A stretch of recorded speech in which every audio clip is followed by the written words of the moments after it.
하나님 말씀은 누가복음 2장 41절부터 51절까지입니다. 누가복음 2장 41절부터 51절까지 한 절씩 교독하겠습니다. 그의 부모가 해마다 6월절이 되면 예루살렘으로 가더니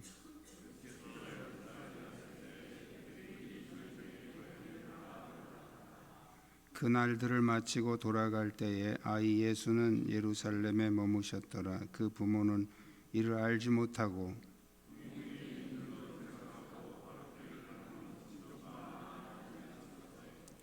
만나지 못하며 찾으면서 예루살렘에 돌아갔더니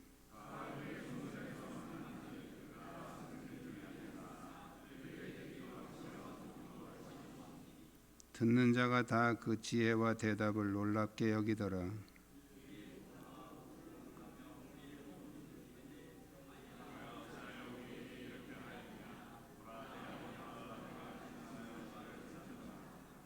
예수께서 이르시되 어찌하여 나를 찾으셨나이까? 내가 내 아버지 집에 있어야 될 줄을 알지 못하셨나이까 하시니 예수께서 함께 내려가사 나사렛에 이르러 순종하여 받드시더라. 그 어머니는 이 모든 말을 마음에 두니라. 아멘.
감사합니다. 주위에 있는 분들과 서로 인사 나누시기 바랍니다.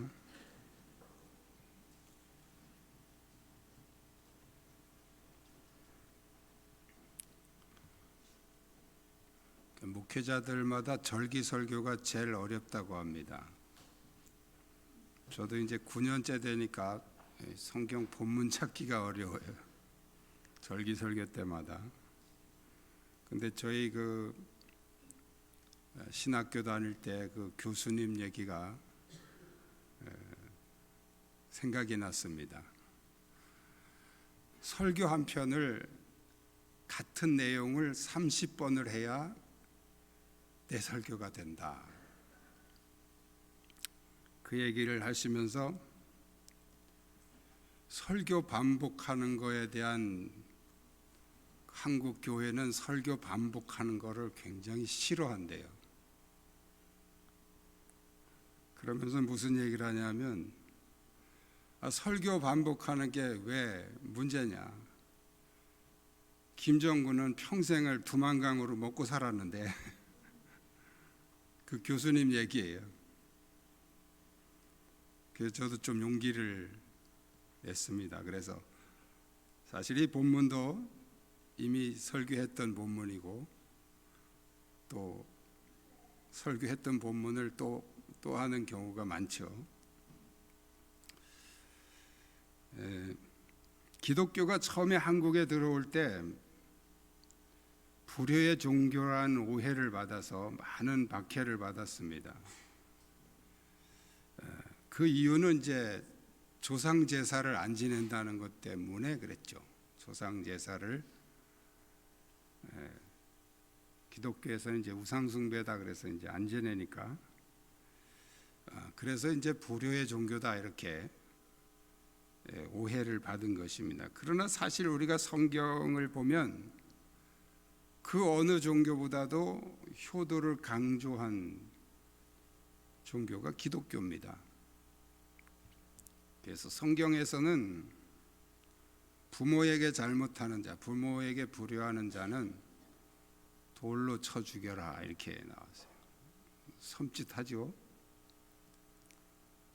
그 정도로 목숨을 살려둘 필요가 없다고 할 정도로 효도를 강조한 종교가 기독교입니다. 그런데 왜 오해를 받았냐 하면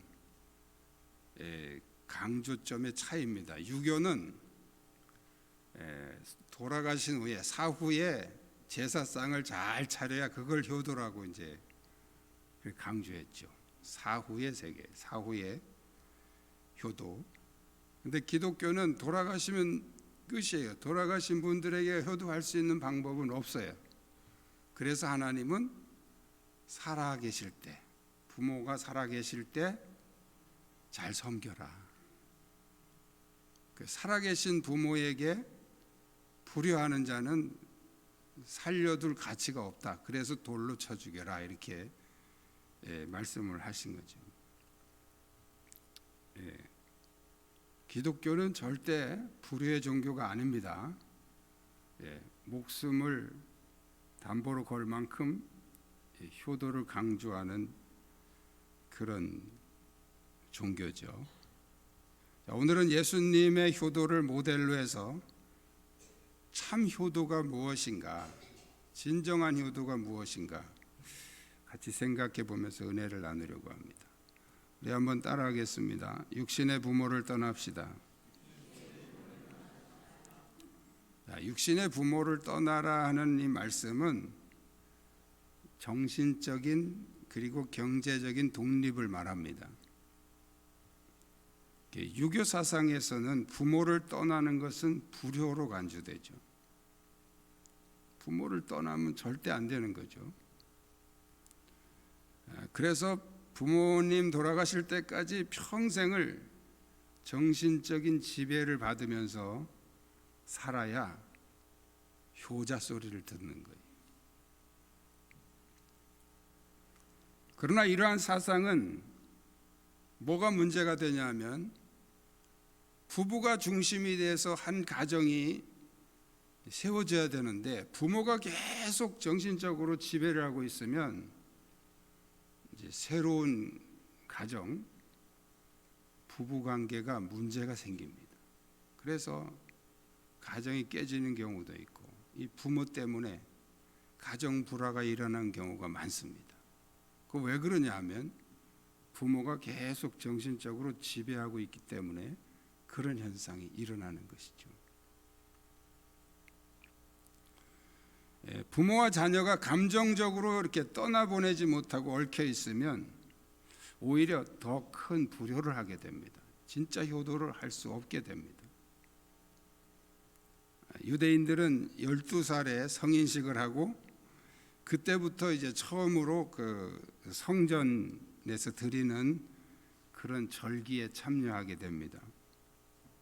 오늘 본문에서도 예수님이 12살 되던 해라고 이렇게 42절에 예수께서 12살 되었을 때 이렇게 나이를 밝히고 있는 것은 이제 예수님이 성인식을 하고 성인이 돼서 예루살렘 성전의 유월절 절기에 참여할 수 있는 자격이 주어졌다는 거예요. 그래서 그때부터 이제 독립하는 훈련을 하게 되죠. 그런데 오늘 성경에 보면 이 절기를 마치고 이제 끝나고 이제 돌아가는데 예수님은 성전에 남아 계셨습니다.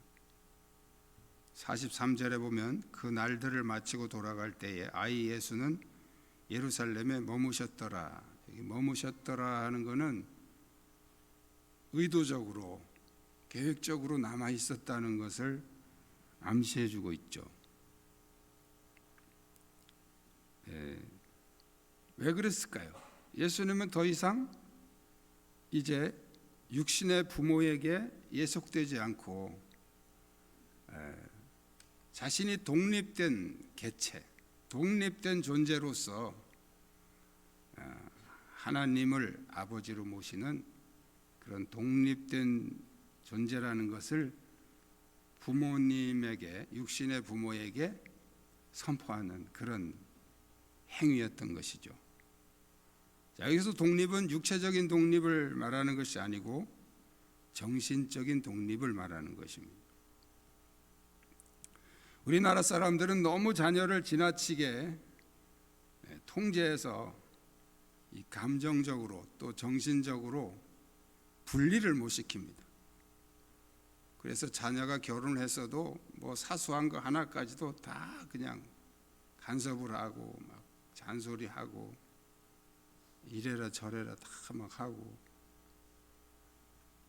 자녀를 낳아도 아이들 이름을 꼭 할아버지가 꼭 짓죠.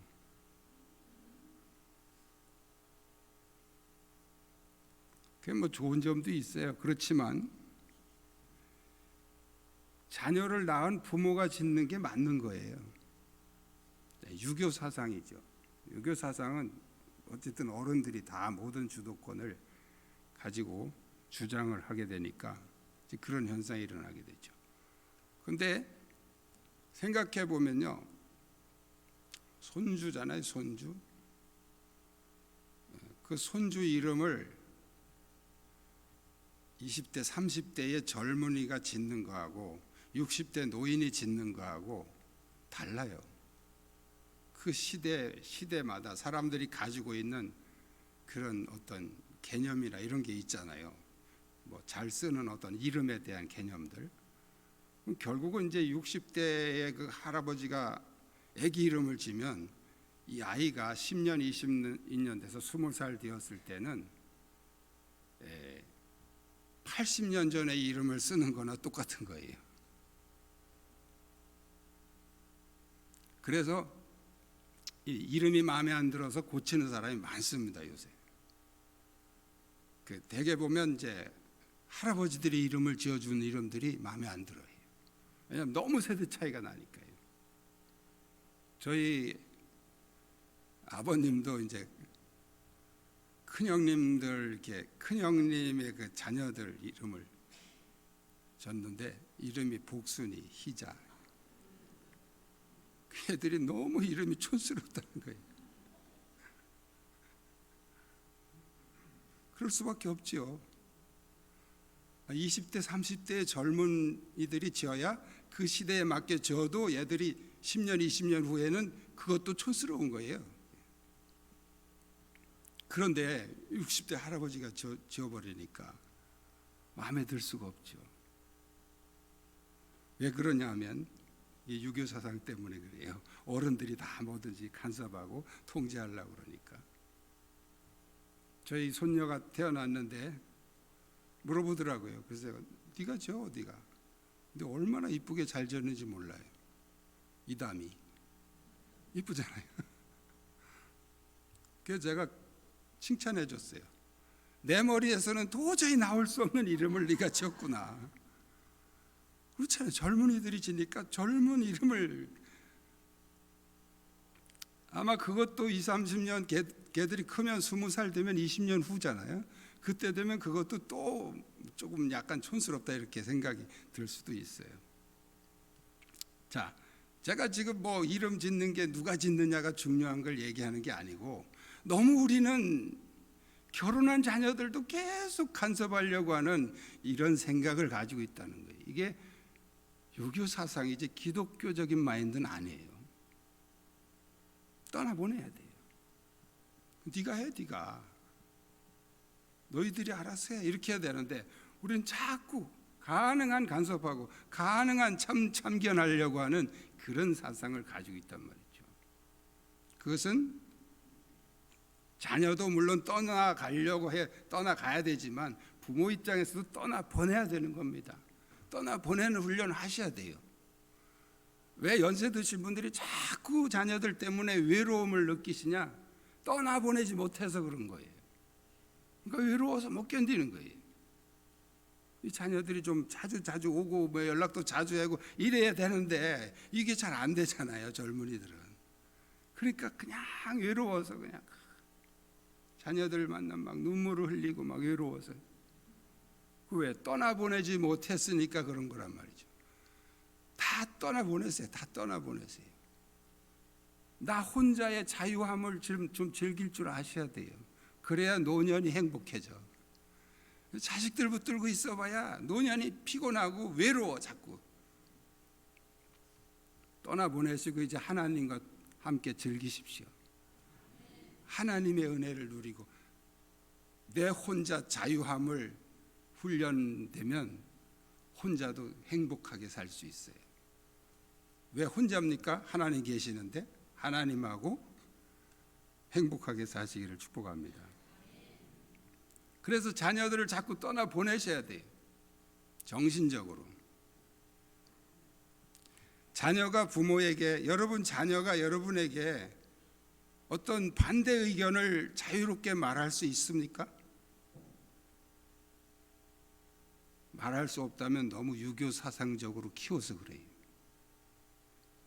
우리 애들은 너무 순종을 잘해. 순종하는 거하고 다른 거예요. 나하고 다른 의견에 대해서 자녀들이 자유롭게 내 생각은 이렇습니다. 아버지 그건 아닌 것 같은데요 라고 말할 수 있어야 되는 거예요. 그게 건강한 가정이에요.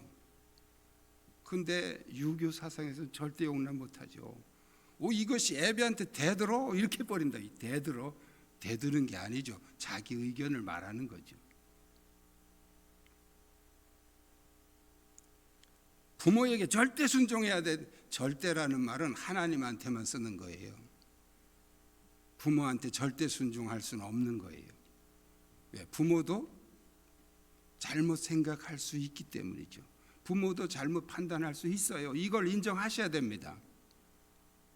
제가 젊을 때는 부모님에게 잘하라는 소리만 자꾸 했는데 이제 나이 먹으니까 이제 부모가 잘해야 된다는 얘기를 자꾸 하니까 어르신들이 많이 불편하실 거예요. 불편하셔도 그래야 가정이 회복이 됩니다. 유교 사상은 가정을 아주 망가뜨린 사상이에요.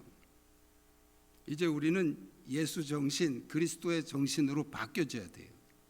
그러려면 자녀들하고 잘 소통이 돼야 되는데 일방통행이 되면, 그러니까 유교 사상에 젖어 있는 분들은 자녀들한테 막 자기 일방적인 얘기해 놓고서 대화했다 이럽니다. 대화가 아니에요. 그냥 그냥 일방적으로 내가 명령한 거지. 대화는 자녀들이 나한테 반대 의견을 막 말할 수 있어야 그게 대화예요. 할렐루야. 가정에서 대화가 이루어져야 그 가정이 회복되고 사는 거예요. 대화가 단절된 것은 부모의 책임입니다. 그래서 육신의 부모로부터 정신적으로 독립을 하셔야 돼요. 물론 조언을 받을 게 있고 상의할 게 있지만, 그러나 모든 것이 다 그 통제와 간섭 속에 들어가면 안 된다는 거죠. 두 번째는 따라하겠습니다. 참 아버지를 모십시다. 여러분, 예수님이 부모님을 떠난 것은 그냥 맹목적으로 그런 게 아니에요. 반항심이 아니에요. 참 아버지이신 하나님을 받아들이는 행위였죠. 지금까지는 육신의 부모의 통제 속에서 순종하며 살아왔지만, 이제는 하나님 아버지의 통제를 받으면서 육신의 부모를 공경해야 되는 그런 위치로 내가 왔다는 것을 그 행동을 통해서 선포하고 계신 것이죠. 육신의 부모는 때때로 자녀에게 잘못된 것을 강요하기도 합니다. 유교에서는 부모가 아무리 잘못된 것을 말하더라도 순종하는 척이라도 해야 된다, 이렇게 가르쳤어요. 그래서 나온 얘기가 이제 지붕으로 소 끌고 올라가는 얘기 아시죠? 예. 지붕으로 소를 끌고 올라가는. 소문난 효자가 있어서 이제 그 사람하고 얘기를 하다 보니까 자기 아들들은 지붕으로 소를 끌고 올라가라 그러면 막 사다리 놓고 소를 가서 끈대요. 그러면서 다 자네도 가서 한번 집에 가서 해보라고. 이 사람이 집에 가서 애들을 불러가지고 지붕으로 소 좀 끌고 올라가라 그랬더니 그 집 아들들은 아버지 미쳤어요 그러더라고요.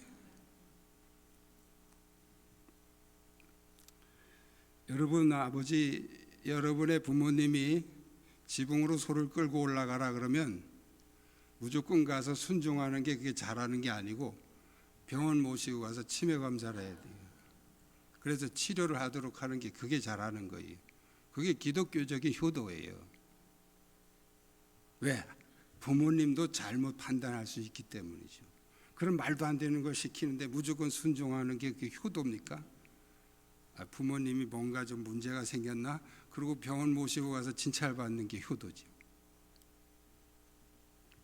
동의가 잘 안 되시는 모양이에요.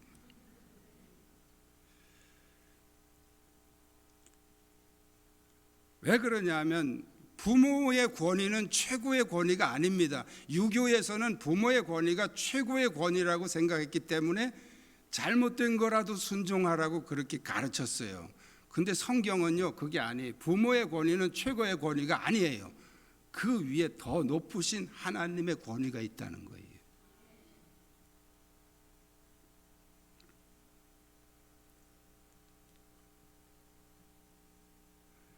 내가 섬겨야 되는 하나님도 되지만 그 하나님은 나의 부모님도 섬겨야 되는 하나님이란 말이죠. 그래서 오늘 49절에 예수님이 뭐라고 말씀하십니까? 어찌하여 나를 찾으셨습니까? 내가 내 아버지 집에 있어야 될 줄 알지 못하셨습니까? 이게 지금 12살짜리가 한 얘기예요. 유교 사상의 관점에서 이 말을 들으면요,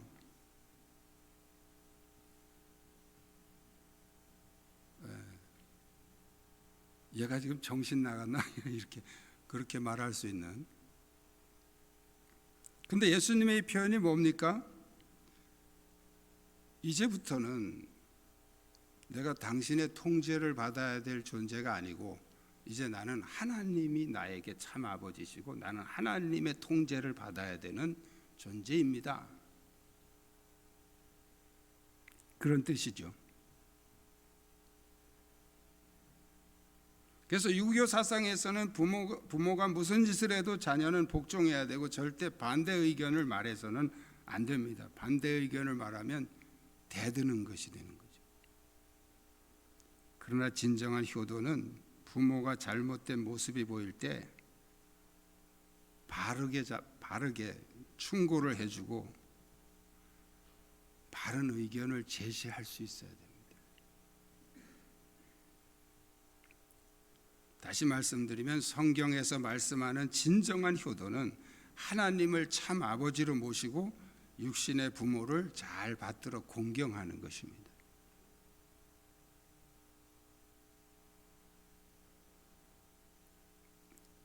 자녀들이 그렇게 내 의견에 대해서 반대 의견을 말할 수 있도록 하는 것은 자녀들이 하는 게 아니에요. 부모가 열어줘야 되는 부모의 몫이죠.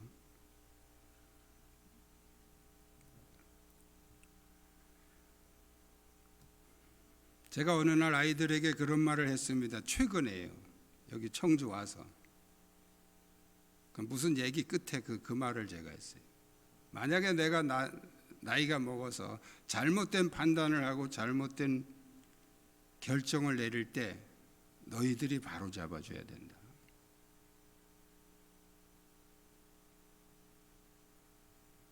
그랬더니 얘들이 아빠 두고 볼 거예요 그러더라고요. 두고 볼 거예요도 하나도 겁 안 나요. 왜냐하면 저는 얘들이 말하면 듣거든요. 이미 어렸을 때부터. 여러분 이렇게 하면 애들이 버르장머리도 없고 뭐 지들 마음대로 막 그냥 부모한테 대들고 그럴 거라고 생각해서 그걸 이렇게 잘 못하시는 분들이 있는데 절대 그렇지 않습니다. 오히려 더 존경하고 더 효도를 잘합니다. 제가 미안할 정도로 잘해요 우리 아이들이요. 신경 쓰지 말라 그래도 지들이 더 신경을 써요.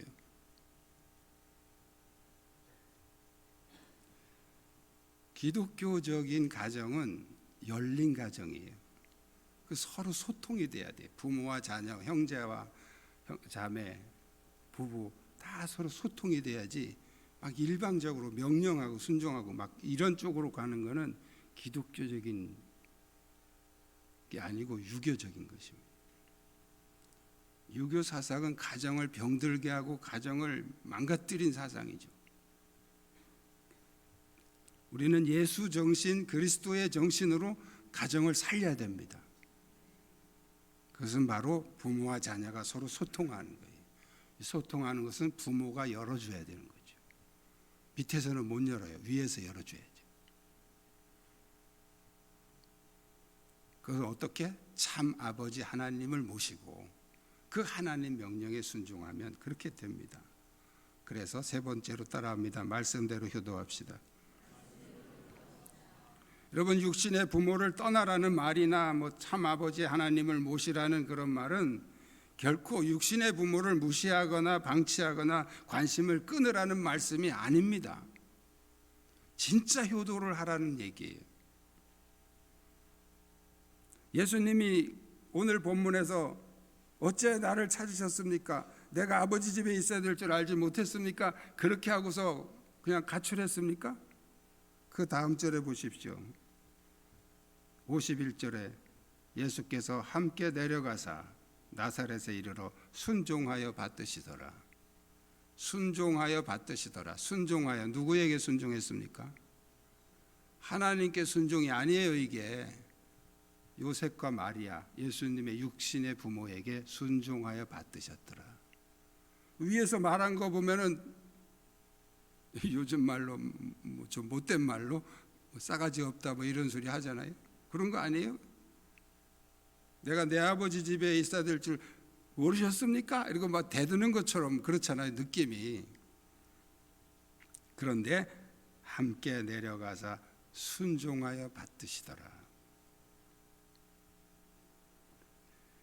우리가 부모님을 공경해야 하고 순종해야 되는 이유는 부모의 권위도 있지만 그 더 높으신 하나님의 권위, 높으신 권위자이신 하나님이 우리에게 순종하고 공경하라고 말씀하셨기 때문입니다.